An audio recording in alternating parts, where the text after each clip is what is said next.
1,000-Pound Sisters star Amy Slaton has entered a new chapter in her life. She recently gave birth to twins. But this moment of joy has been overshadowed by sadness, because both newborns are not in good health. Currently, both babies are in the ICU of the hospital. Doctors said that their condition is still critical, so nothing can be confirmed right now. Amy is devastated by the worries about her children. She has asked fans and well-wishers to pray for the child's recovery. Amy Slaton had always dreamed of expanding her family.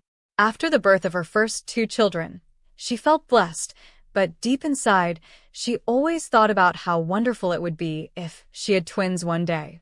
So when she found out she was pregnant again, and this time with twins, her heart overflowed with joy. She began preparing months in advance, decorating a nursery with matching cribs, soft pastel blankets, and tiny clothes folded neatly into drawers. But reality turned far more difficult than Amy could have imagined. When the day finally came, Amy went through a long, exhausting labor before delivering her twin boys. At first, there was joy. She cried seeing both of them for the first time, their tiny fingers and fragile features. But within hours, doctors grew concerned. The twins were struggling to breathe properly. Their skin was pale, and their small bodies needed urgent medical support. Amy watched helplessly as nurses rushed the babies into the NICU, connecting them to tubes, machines, and monitors. The sound of beeping machines became the background music of Amy's new reality. She sat by the glass window of the ICU, staring at her little ones who were fighting for every breath. The doctors explained to her that both babies were in critical condition, and while modern medicine was doing its best, there was no guarantee of recovery. Amy broke down in tears. Her heart was torn apart. She had wanted this moment to be filled with happiness, laughter, and the warmth of holding her babies close. Instead, she felt paralyzed with fear. Every night, she prayed for her twins, whispering through sobs, "Please, God, don't take my babies away from me." Her sister Tammy came to the hospital, trying to comfort her. Despite her own struggles, Tammy held Amy's hand and told her, "These little ones are fighters, just like us. They're going to surprise everybody." Their bond as sisters grew even stronger during this painful time, as Tammy stayed beside her, sometimes sitting in silence, sometimes reminding her that miracles do happen. Fans and well-wishers from around the world began sending messages of support. Amy, feeling both broken and grateful, posted on social media, asking everyone to keep her twins in their prayers. She wrote, "This is the hardest time of my life. My babies need all the love and strength they can get. Please pray for them." Thousands of people responded, flooding her with encouragement and hope. Days turned into weeks. Each morning, Amy would walk into the NICU, her heart pounding with anxiety, not knowing what news the doctors might have. One day, she saw a small change. One of the twins had started breathing a little stronger, his chest rising with more rhythm. The nurses smiled, telling her, "This is progress." Amy's tears that day were finally mixed with relief. Though the journey was far from over, Amy held onto that glimmer of hope. She kissed her twins' foreheads through the careful wires and tubes, whispering promises of love, protection, and a better tomorrow. For Amy, this was more than just a medical battle. It was a test of faith, resilience, and the unbreakable love of a mother who would never stop fighting for her children. However, when 1,000-Pound Sisters first premiered, audiences had no idea how wild, emotional, and downright hilarious the journey of Amy and Tammy Slaton was going to be. But hidden beneath the big moments that made it to air, there were countless behind-the-scenes stories, family secrets, and emotional turning points that fans never got to see. If you think you know everything about Season 1, think again. Here's literally everything you missed: the unseen first weigh-in drama. The show opened with the sisters' infamous weigh-in, but what fans didn't see was the hours leading up to it. Tammy, terrified of stepping on the scale, had a breakdown in the car. Amy tried to comfort her with jokes and snacks, but Tammy snapped, yelling, "I don't need comfort food. Amy, I need a miracle." Producers later revealed Tammy nearly refused to step on the scale at all. Amy's secret wedding preparations. While the season focused on Amy's dream of having weight loss surgery so she could start a family, she was also secretly planning her wedding reception. At one point, she wanted to order 3 wedding cakes, 1 vanilla, 1 chocolate, and 1 shaped like a cheeseburger. Michael, her fiancé, begged her to cut back, but Amy insisted, "It's my big day. I want a big cake." Tammy's hidden talent. Not many people know this, but Tammy revealed off-camera that she has a secret talent. She can play the harmonica. During downtime while filming, she would entertain the crew with soulful tunes. At one point, she played the theme from Titanic, and Amy jokingly pretended to be Rose on the door while Tammy played the soundtrack. In one unaired moment, Amy and Tammy got into a playful but heated argument with a drive-thru worker. The sisters ordered just a little snack but ended up asking for nearly the whole menu. When the worker laughed and asked, "Y'all having a party?" Tammy snapped back, "Yeah, a party of 2, and you ain't invited." The clip never aired, but the crew swore it was one of the funniest moments of the season. The show hinted at family tensions, but it didn't show the full storm. Tammy often felt like the family put more faith in Amy. During one family dinner, Tammy accused her siblings of treating her like the lazy sister. She dramatically pushed her plate away and stormed off, leaving the whole room in silence. Later, Amy admitted, "I just want Tammy to feel loved, but she pushes everyone away." What fans didn't see was Tammy's terrifying trip to the ER in the middle of filming. One night, she couldn't breathe properly and had to be rushed to the hospital. The sisters feared it was the end. But Tammy shocked everyone by bouncing back the next week, telling producers, "I ain't dying yet. Y'all ain't getting rid of me that easy." Everyone remembers Amy's big moment when she was approved for surgery, but here's what didn't make the edit. Tammy secretly hoped she'd be approved too, even though she wasn't close to meeting the doctor's requirements.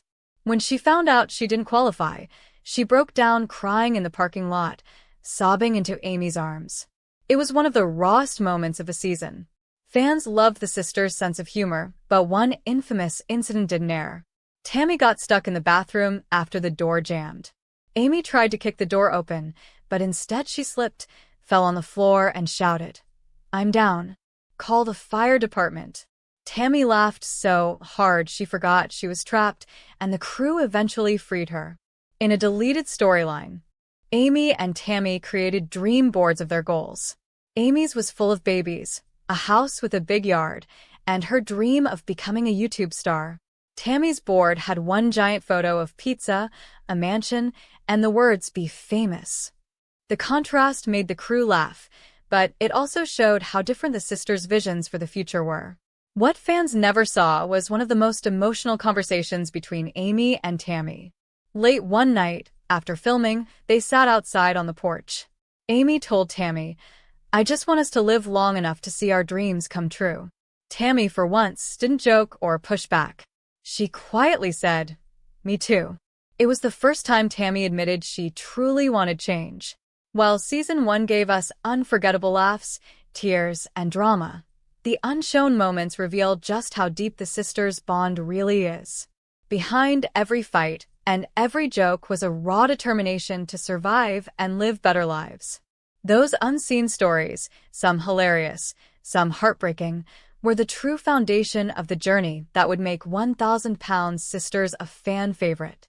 However, Amy Slaton had always dreamed of doing something just for herself. Between raising her 2 little boys, Gage and Glenn, and supporting her sister Tammy through health struggles, Amy's own needs often took a backseat. But one morning, after catching her reflection in the bathroom mirror and feeling a pang of exhaustion, she thought, "Girl, it's time to do something for you." That very week, Amy came across a flyer at the grocery store. "Mommy and Me Fitness Class. Build strength, build confidence, build community." At first, she chuckled. "Me in a workout class? I'll probably be huffin' and puffin' before the warm-up's even done." But deep inside, she wanted to give it a shot. She missed having a sense of confidence in her own body, and she wanted to set a strong example for her boys. The first day of class was nerve-wracking. Amy walked in wearing her comfy leggings and a loose t-shirt, pushing Glenn's stroller with one hand and holding Gage's tiny hand with the other. The room was filled with other moms, some stretching gracefully, others bouncing babies on their hips. Amy felt like the odd one out. The instructor, a cheerful woman named Madison, greeted her warmly. "Don't worry, Amy," she said. "This class is about moving at your own pace. No judgments, just fun." As the upbeat music started, Amy tried her best to follow along. The other moms lunged, squatted, and lifted their babies like little dumbbells, while Amy awkwardly wiggled her hips and bounced in place. Gage giggled at his mom's silly moves, clapping his tiny hands, while Glenn cooed happily from his stroller. Halfway through, Amy was drenched in sweat. Her legs burned, her arms felt like jelly, and she almost gave up. But then one of the moms came over, gave her a fist bump, and said, "You're doing amazing. Don't stop now." That little encouragement lit a spark in Amy's heart. Over the next few weeks, Amy kept showing up. She struggled at first, but slowly her stamina improved. She learned to do modified push-ups, lifted light weights while singing nursery rhymes to her boys, and even managed to keep up with the cardio routines without feeling like she was about to collapse. But more than the exercise, Amy discovered something she didn't expect: friendship. The moms in the class began to cheer her on, share healthy snack ideas, and swap parenting stories. For once, Amy didn't feel judged for her size or her struggles. She felt like she belonged. One day, after class, Tammy came to watch. She rolled her eyes at first, saying, "Girl, I can't believe you're doing all this jumping around." But as she watched Amy smiling, sweating, and laughing with the other moms, even Tammy softened. "You know what, Amy? I'm proud of you," she admitted. The real turning point came during a special family day session where moms were invited to bring their partners and kids. Amy's boys giggled as they tried to mimic her stretches, and for the first time, Amy felt like she was truly leading her family into a healthier lifestyle. By the end of the month, Amy stood a little taller, moved a little easier, and felt a lot more confident. She wasn't just working out, she was rebuilding her sense of self. Smiling as she tucked Gage and Glenn into bed that night, Amy whispered to herself, "This is just the beginning." However, Tammy Slaton had been making steady progress in her health journey, but after her latest hospital stay, the family realized she needed a little extra help at home. Amy, Chris, and even Amanda agreed that it was time to hire a professional nurse to assist Tammy with daily routines, medications, and her new diet plan. The only problem?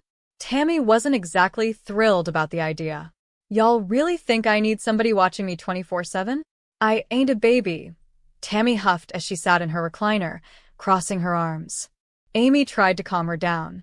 "Tam, it's not about being treated like a baby. It's about keeping you safe. You're doing good, but you still got a ways to go. A nurse can help with that." Tammy sighed dramatically but finally agreed to at least meet some candidates. So, the family set up interviews in the living room, turning it into what Amanda jokingly called Tammy's nurse idol. They even had a clipboard, bottled water for the guests, and Amy as the unofficial host. The first nurse walked in, a young woman named Jessica with a sweet smile and bright energy. "Hi, Miss Slayton. I specialize in bariatric care and nutrition. I'd love to work with you to keep building on your progress." Tammy raised an eyebrow. "Do you cook?" Jessica laughed nervously. "Well, I can meal prep and follow a plan, but I'm not exactly a chef." Amanda leaned over and whispered loudly to Chris, "Well, that's out. Tammy ain't about to eat boiled chicken and lettuce every day." The second candidate was a no-nonsense older nurse named Brenda. She sat down, pulled out a notebook, and immediately started asking Tammy about her medication schedule and exercise routine. "Now, do you walk every day? Do you monitor your sodium? How's your oxygen saturation?" Brenda fired questions like bullets. Tammy's eyes widened. Lady, I don't even know what half them words mean." Amy tried not to laugh, but Amanda muttered, "She's gonna scare Tammy back into the hospital." The third nurse was different. His name was Marcus, and he came in with a calm, kind presence. "Hi, Tammy. I've worked with patients who needed support regaining independence. My job isn't to boss you around, it's to help you take charge of your life." That immediately caught Tammy's attention. So, you're not gonna yell at me? Marcus smiled. No, ma'am. But I will push you when you need it. And I'll celebrate with you when you win, too. The family exchanged glances. This guy seemed like a good fit. Amy asked him, "Can you handle her sass? 'Cause let me tell you, Tammy's got plenty." Marcus chuckled. "I grew up with 3 sisters. Trust me, sass doesn't scare me." For the first time that day, Tammy actually cracked a genuine smile. I like him. He's not bossy. And he don't look like he's gonna feed me nothing nasty. After the interviews ended, the family sat down to vote. Brenda was too intense, Jessica too inexperienced, but Marcus? He was the perfect balance of firm and friendly. That night, Tammy admitted to Amy, "Okay, fine.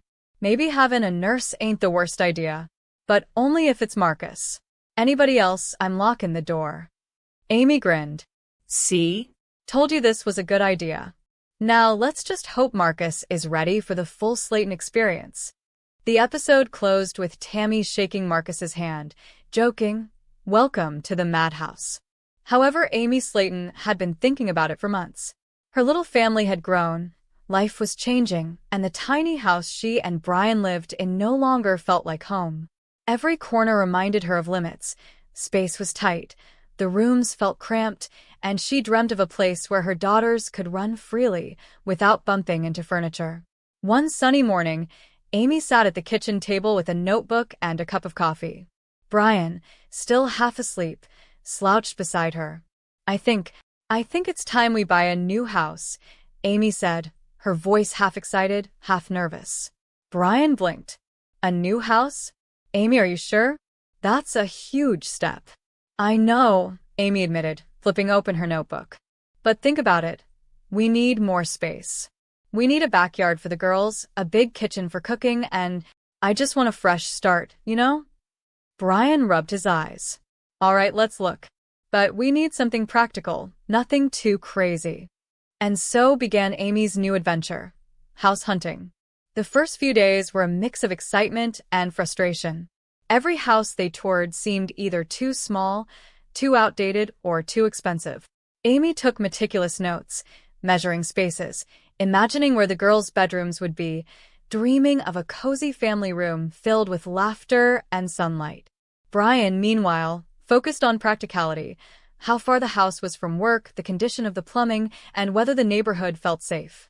One afternoon, they visited a charming, 2-story house on a quiet street. The front yard had room for swings, the kitchen was spacious, and the living room had big windows that let the sunlight pour in. Amy walked through every room, imagining the family dinners, birthday parties, and lazy Sunday mornings. This could be it," she whispered, almost to herself. Brian followed, his expression softening. "Yeah, I like it too. The girls would love it." Excited, Amy called her sister Tammy, who had been her confidant throughout this journey. "Tammy, you won't believe it. I think I found the house." Tammy's voice buzzed with excitement over the phone. "Girl, I'm coming over. We have to see this together." A few hours later, Tammy arrived, practically bouncing in anticipation. Amy led her through the house, pointing out every feature she loved. "Look at this kitchen. And the living room. So much light. And there's space for the girls to play outside." Tammy clapped her hands. "Amy, this is perfect. I can see you living here. You'll make so many happy memories." But as always, reality tugged at Amy's excitement. The price was higher than she expected. I don't know, Tammy. It's more than I thought we could spend." Tammy put a reassuring hand on her shoulder. "Amy, sometimes the right house is worth stretching for. You just have to plan smart, budget, loans, everything. But if this is where your family's happiness will grow, it's worth it." Encouraged, Amy and Brian met with a real estate agent, negotiated, and worked through the finances. Every step felt daunting, but every step also brought them closer to the dream. Weeks later, with keys in hand and a moving truck outside, Amy stepped into her new home. The sunlight spilled across the wooden floors, the girls ran laughing through the backyard, and Brian carried boxes with a small, satisfied smile. Amy took a deep breath and smiled, tears prickling at the corners of her eyes. "This is it," she said softly. "Our new beginning." And in that moment, Amy knew that every challenge, every decision, every sleepless night of worry had been worth it. Her family had a fresh start, a place to grow, laugh, and create memories together, a true home. Hello, lovely viewers. Welcome to my channel. I am Mina. Hope your day is so well. If you like the video, don't forget to subscribe the channel.